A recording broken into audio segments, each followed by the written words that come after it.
Welcome to Spirited Investigations, and welcome to Idaho's Haunted History.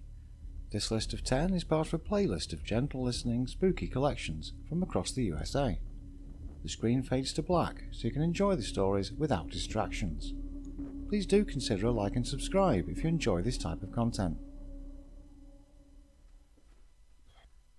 First, we have a legend from the Oahe Mountains of Idaho near Murphy.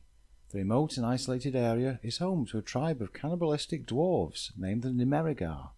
These 2-foot-tall creatures are very strong and they're vicious. Their amazing strength allows them to shoot arrows as long as 10 men end to end and as thick as a man's body, which sounds like a tree trunk to me. The dwarves are also able to become invisible when their long tails are wrapped around themselves. The Nimerigar would kill anything for fun, especially humans. And since early mining operations of the 1800s, settlers would disregard warnings from native peoples about the dwarves, and their children would often go missing. All sounds like a very tall story indeed, but, according to legendsofamerica.com, a 14-inch tall mummy was discovered in a Wyoming cave in 1932. When examined, the mummy was found to be about 65 years old at the time of death and had pointed canine-type teeth. So could such creatures inhabit both states, staying out of the way until they pounce on the unprepared? Number 2 takes us back to the Idaho gold rush of the 1860s. Many thousands of guests stayed at the Idaho Hotel in Silver City during the gold rush boom, and it's now the oldest running hotel in Idaho. From the testimonies of those who spent nights there, it's no secret that it's one of the most haunted hotels in Idaho. Many have felt unexplainable sensations in room 27, where a past owner committed suicide. Some have seen an old man in a dusty coat wandering around the stairwell. Others experienced seeing young children in old-fashioned clothing playing in the street, while others have experienced the mysterious flickering of lights throughout the hotel. There was also a shootout between 2 men in front of the hotel, with some saying their spirits still roam the building. All of these phenomena can be experienced in the same way today, if you book a room. For number 3 we have the Stricker Family Ranch, located in Hanson, Idaho, which was a common stopover for weary Oregon Trail travelers.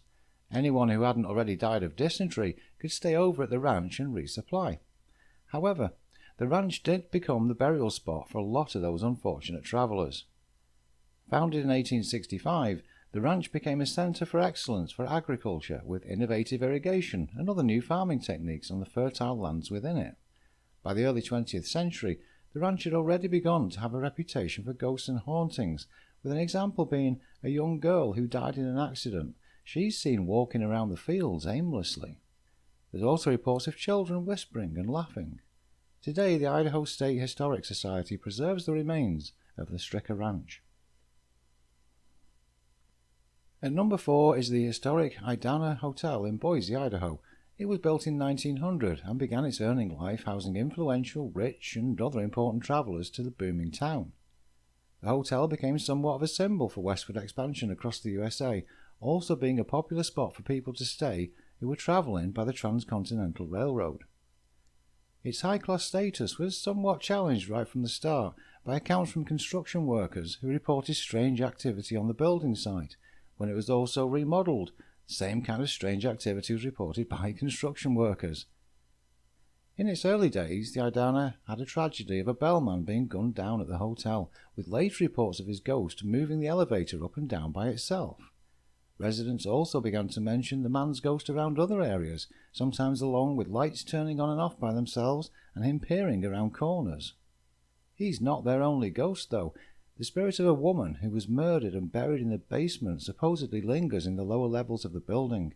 Sounds of a woman crying near the elevator are also heard, while the 3rd and 4th floors are haunted by an aggressive entity who's been known to pull guests out of their beds.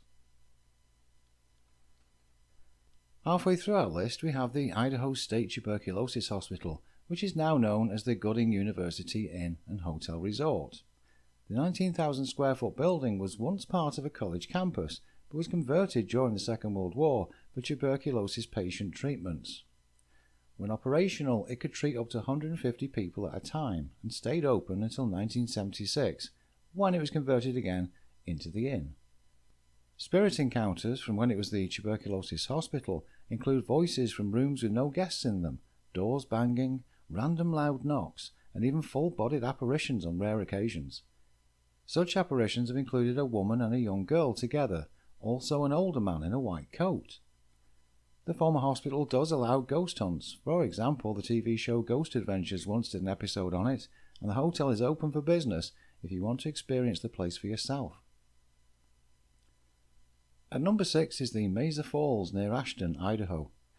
The beautiful waterfall was created by volcanic activity long ago and is now haunted by the spirit of an indigenous Shoshone girl. She accidentally drowned herself while trying to save someone else, and her spirit is said to be seen in the lower Mesa Falls, dressed in white. Others report the sound of beating drums around the Mesa Falls. Number 7 is about the old Idaho Penitentiary, which was established in 1872 and was open for 100 years. During that time, over 10,000 convicts were housed within.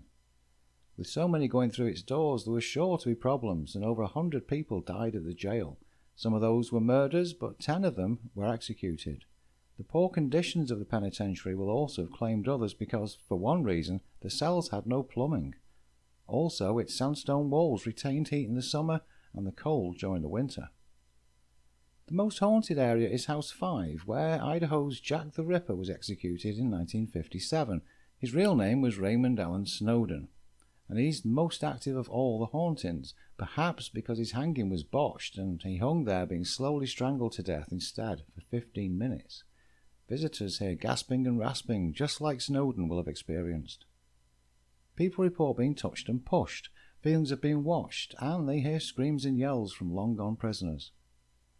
A riot about the dire living conditions finally closed the building in 1973, though it stayed the same as when it was closed, with calendars on the walls and other artifacts from the 1970s on display.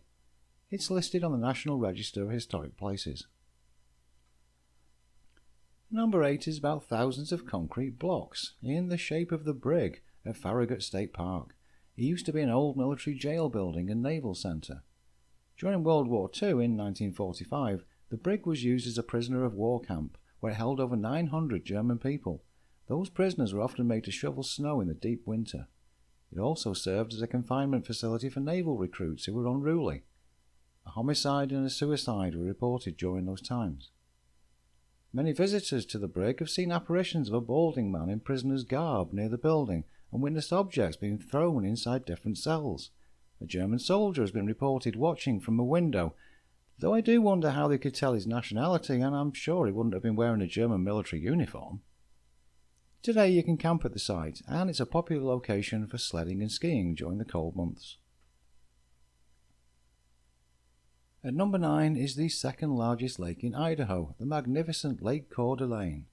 Popular pastimes include boating, swimming, hiking and biking, all quite idyllic except for the local legends of unexplainable noises around the edges of the lake and the figure of a part fish, part woman emerging near a large pointed rock. When turbulent winds stir up the water, a huge horned creature apparently appears, occasionally lifting boats out of the water and then slamming them back down again. Finally, a classic location from a classic horror film. Located in Coeur d'Alene itself, the Bates Motel is known for inspiring the popular horror movie Psycho. It's rumoured that the author of Psycho, Robert Bloch, stayed in the hotel in the 1950s. People often associate the name of the hotel with the stabbing of Norman Bates in Psycho, but while its namesake is nowhere near as scary as the film, it is recognised as one of the most haunted hotels in Idaho. The Bates Motel was originally built as an officer barracks for before and after World War II. Then a guy called Randy Bates bought it when the military had no further use for it. People say rooms 1 and 3 are the most haunted. Staff and guests alike frequently complain about feelings of being watched and of flickering lights, about items moving on their own, and sudden feelings of extreme cold. One poltergeist-type activity that used to happen has probably been lost to time, and that's where cigarette ashtrays used to fall off room tables. Thank you for joining me on this very intense journey from lake monsters to haunted prisons. You might agree there's much more than potatoes and sapphires to this American state. I hope you'll be here for the next one.